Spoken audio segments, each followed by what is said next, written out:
Bismillahirrahmanirrahim. Assalamualaikum warahmatullahi wabarakatuh.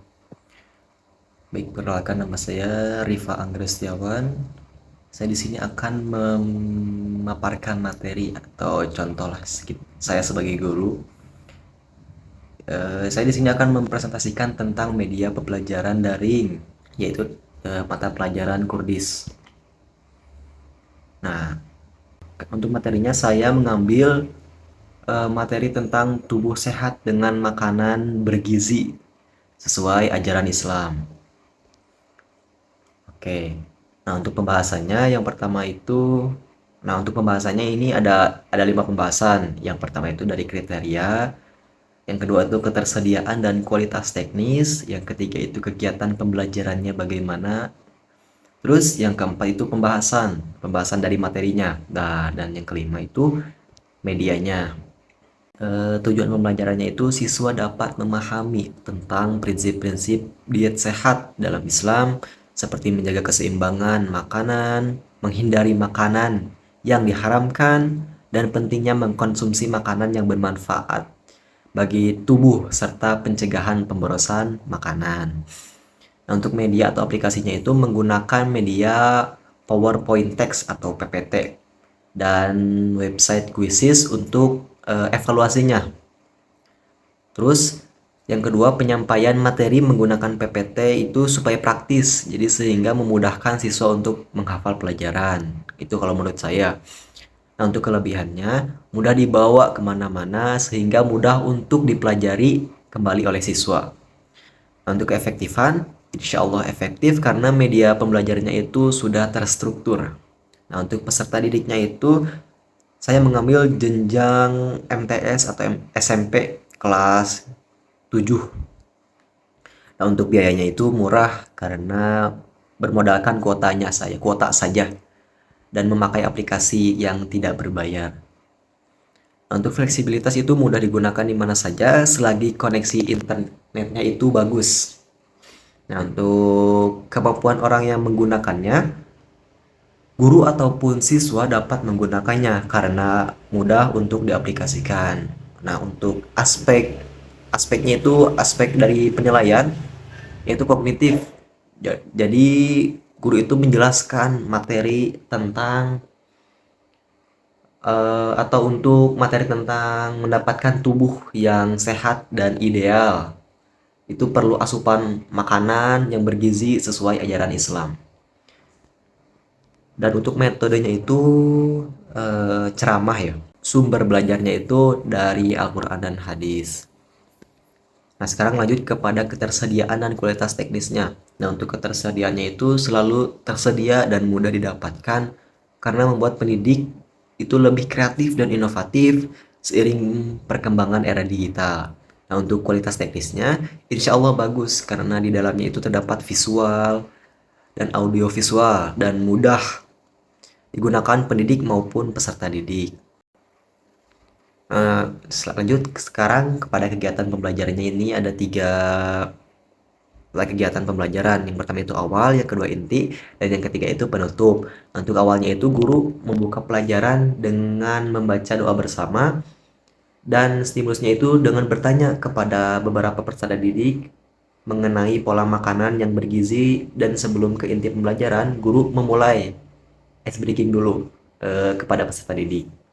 Nah, untuk intinya, saya atau guru lah menjelaskan isi materi pembelajaran dengan metode ceramah yang disajikan nanti di PPT. Nah, untuk penutupnya itu guru memberikan evaluasi berupa quiz online, yaitu tentang quizzes yang aplikasinya itu quizzes kepada peserta didik mengenai materi tubuh sehat dengan makanan bergizi dalam Islam yang telah diajarkan. Nah, sekarang lanjut kepada pembahasan materinya.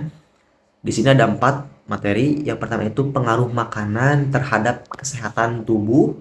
Yang kedua itu jenis makanan yang dianjurkan dalam Islam. Dan yang ketiga itu makanan yang dihindari dalam Islam. Dan yang terakhir etika makan atau minum dalam Islam. Nah, lanjut. Yang pertama itu pengaruh makanan terhadap kesehatan tubuh. Jadi dalam Islam itu makanan dianggap sebagai anugerah dari Allah yang harus dikonsumsi dengan penuh kesyukuran dan kehati-hatian. Prinsip utamanya adalah menjaga keseimbangan dan kesehatan tubuh. Beberapa hal yang perlu dipertimbangkan dalam pengaruh makanan terhadap kesehatan tubuh dalam Islam itu antara lain yang pertama itu dari halal dan haramnya. Terus yang kedua itu porsi yang seimbang jadi tidak berlebihan. Kalau dalam bahasa Sundanya mah itu biar tidak kemerkaan. Nah, terus yang ketiga itu kualitas makanannya, apakah makanannya itu sehat atau tidak. Nah, terus yang keempat itu keseimbangan gizi. Nah, sekarang lanjut kepada jenis makanan yang dianjurkan dalam Islam. Di sini ada empat sehat lima sempurna lah. Kalau kita bahasakan, yang pertama itu ada nasi, yang kedua lauk, yang ketiga itu buah, yang keempat itu susu atau air putih. Nah, untuk nasi ini Allah Subhanahu wa taala itu berfirman, "Kami tumbuhkan biji-bijian." Itu dalam Quran surat Abasa ayat 27. Nasi itu kan terbuat dari beras yang merupakan biji-bijian dari hasil bumi. Selain beras ada juga gandum, jagung, dan lain-lainnya. Nah, di Indonesia itu beras adalah makanan pokoknya. Nah, untuk sekarang lanjut kepada lauknya. Allah Subhanahu wa taala berfirman, "Dan Dia telah menciptakan binatang ternak, unta, sapi, kerbau, domba, dan kambing untuk kamu. Padanya ada bulu yang menghangatkan dan berbagai manfaat dan sebagainya kamu makan." Ini dalam Quran surat An-Nahl ayat 5. Agar tubuh sehat, konsumsi jenis makanan daging yang kaya akan protein hewani. Lemak yang terdapat di dalamnya mengandung zat besi, fosfor, vitamin B, vitamin C, bagian hati yang kaya vitamin A dan zat besinya. Nah, untuk buah-buahan, Allah Subhanahu wa taala berfirman, Dia menumbuhkan bagi kamu dengan air hujan itu tanam-tanaman, buah zaitun, buah kurma, buah anggur dan segala macamnya buah-buahan. Sesungguhnya yang demikian itu benar-benar ada tanda kekuasaan Allah bagi kaum yang memikirkan. Ini dalam Quran surat An-Nahl ayat 11. Sekarang lanjut, yaitu air putih. Untuk minumannya air putih ataupun susu. Nah, Allah Subhanahu wa taala berfirman, "Dan sesungguhnya pada binatang ternak terdapat pelajaran bagi kamu. Kami memberimu minum dari apa yang berada di dalam perutnya, dari hewan lah maksudnya, berupa susu." Nah, ini dalam Quran surat An-Nahl ayat 66. Susu merupakan makanan yang sempurna, murni lengkap kandungannya, warna putih, rasanya manis, dan kandungannya kaya akan asam amino yang pokok, mineral seperti fosfor, tembaga, kapur, zat besi, vitamin A, B, dan D. Nah, sekarang lanjut makanan yang dihindari dalam Islam. Nanti kita menjelaskan kepada peserta didik makanan apa yang dihindari dalam Islam. Nah, di sini ada 5, yaitu babi yang pertama, yang kedua itu bangkai, yang ketiga itu sembelihan tanpa menyebut nama Allah, yang keempat khamar atau alkohol, terus yang kelima itu darah. Nah, yang pertama itu kita menjelaskan kepada peserta didik tentang babi, kenapa babi itu haram atau tidak untuk dikonsumsi. Yang pertama, babi itu memakan sampah yang mengandung cacing pita di dalamnya, mikroba dan bakteri berbahaya lainnya. Yang kedua, makanan babi ini dapat berpengaruh pada watak dan akhlak seseorang, sehingga dapat meningkatkan kemaksiatan dan berperilaku buruk lah. Jika kita, mohon maaf ya, jika orang misalnya jika orang mengonsumsi babi, nah itu kan berpengaruh pada pola pikirnya, akhlak, wataknya, jadi sehingga meningkat, dapat melakukan kemaksiatan atau perilaku buruk. Terus yang ketiga, Allah Subhanahu wa taala itu telah mengharamkan makanan babi dalam Al-Qur'an dan Al-Hadis seperti Quran surat Al-Baqarah ayat 175 dan Quran surat Al-Maidah ayat 3. Nah, sekarang lanjut bangkai. Kenapa bangkai itu haram atau tidak untuk dikonsumsi? Nah, kita jelaskan kepada peserta didik. Nah, dalam syariat Islam, bangkai hewan ternak itu seperti kambing atau sapi itu diharamkan untuk dikonsumsi. Al-Quran menegaskan hal ini pada Quran surat Al-An'am ayat 145 ini. Bangkai hewan yang mati tanpa disembelih dapat menyebabkan penyakit karena darahnya dalam tubuhnya itu tidak mengendap sehingga tidak boleh dikonsumsi. Nah, untuk selanjutnya yaitu sembelihan tanpa menyebut nama Allah. Kenapa haram? Karena setiap kurban itu adalah ibadah. Maka apabila manusia menyembelih sesuatu untuk selain Allah Subhanahu wa taala karena mengagungkannya, tunduk dan mendekatinya diri kepadanya, atau maksudnya ini selain kepada Allah sebagaimana ia beribadah dan mengagungkan Rabb-nya, maka sungguhnya ini menjadi musyrik yang tidak diperbolehkan. Jadi tidak boleh sembelihan tanpa menyebut nama Allah. Nah, sekarang khamar. Kenapa khamar itu haram dan tidak untuk dikonsumsi? Kita jelaskan juga kepada peserta didik. Kita ambil dari Anas bin Malik, dari hadis Anas bin Malik bahwa Rasulullah SAW itu bersabda, khamar itu haram karena bendanya itu sendiri, minuman yang lain haram kalau memabukkan. Terus dalam hadis mutawatir yang diriwayatkan oleh Ahmad, Muslim, Rasulullah SAW itu bersabda, setiap benda yang memabukkan adalah khamar dan setiap khamar itu haram. Nah, sekarang lanjut darah yang terakhir. Kenapa darah itu haram atau tidak untuk dikonsumsi? Di dalam Islam, darah itu termasuk hal yang najis. Maka sesuatu yang terkena najis itu tidak boleh dipakai untuk sholat. Apalagi yang najis itu dimakan.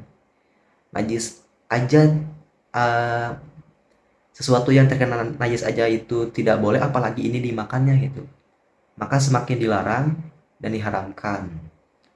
Dan juga darah juga diharamkan karena kotor dan mengandung maldorot. Nah, sekarang lanjut kita menjelaskan kepada peserta didik yaitu tentang etika makan dan minum dalam Islam. Jadi kita menjelaskan dalam ajaran Islam segala sesuatu sudah diatur sesuai porsinya masing-masing. Tak hanya itu, semuanya juga memiliki adab dalam kehidupan sehari-hari yang telah dicontohkan oleh Rasulullah SAW, bahkan hingga adab makan dan minum. Adanya adab makan dan minum ini juga menjadi dasar atas adanya hubungan antara hablum minallah dan hablum minannas. Hablum minallah itu apa? Jadi hablum minallah itu hubungan vertikal antara manusia dan Allah. Sedangkan hablum minannas itu adalah hubungan horizontal antara sesama manusia. Nah, sekarang lanjut materi selanjutnya yaitu etika makan dan minum dalam Islam. Adanya aturan dan adab ini tentu bukan hanya untuk memenuhi dua nilai tersebut, tetapi juga berkaitan dengan kesehatan, kebaikan demi keberlangsungnya hidup manusia. Nah, di sini ada 10 yang saya cantumkan. Yang pertama itu makan dan minum sesuatu yang halal. Jadi makan itu harus yang halal, tidak boleh yang haram. Terus yang kedua itu mencuci tangan terlebih dahulu. Karena mencuci tangan itu kita bisa menghilangkan kotoran-kotoran, penyakit-penyakit lah. Bakteri-bakteri yang ada dalam tangan. Terus juga berdoa atau membaca bismillah sebelum makan dan minum. Bisa juga dengan memulai dengan bacaan bismillah ya. Yang keempat, makan atau minum menggunakan tangan kanan. Nah, yang tangan kanan, jangan tangan kiri karena kan kalau tangan kiri itu biasanya untuk membersihkan kotoran biasanya. Dan yang kelima itu usahakan tidak sambil berdiri. Jadi makan itu usahakan untuk sambil duduk, tidak berdiri. Namun ada juga ya yang undangan orang-orang atas, kaum atas itu makanya ada yang sambil berdiri, itu sebenarnya tidak boleh. Usahakan tidak sambil berdiri makan maupun minum.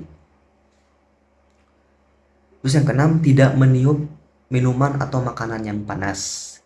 Ya, kalau kadang saya juga kadang kalau minum kopi kadang juga kadang ditiup dulu gitu, itu yang tidak boleh ya. Terus tidak makan atau minum secara berlebihan atau bahasa Sundanya mah kamarkaan. Terus yang kedelapan, segera makan dan minum saat sudah dihidangkan. Terus yang kesembilan, menghindari diri dari menggunakan peralatan makan dan minum dari emas atau perak. Terus yang terakhir, mengambil kembali makanan yang telah terjatuh. Setelah materi telah disampaikan kepada peserta didik, nah sekarang lanjut kepada evaluasinya. Nanti evaluasinya seperti biasa, yaitu menggunakan quiz online, yaitu Quizizz lah dalam aplikasinya. Kita mencantumkan atau membuat sebuah soal dari Quizizz, aplikasi Quizizz, nanti linknya itu disampaikan atau diberikan kepada peserta didik untuk dijawab. Oke, mungkin cukup sekian pemaparan materi dari saya. Selebihnya mohon maaf jika ada kekurangan atau kata-kata yang kurang berkenan. Billahi taufiq wal hidayah. Wassalamualaikum warahmatullahi wabarakatuh.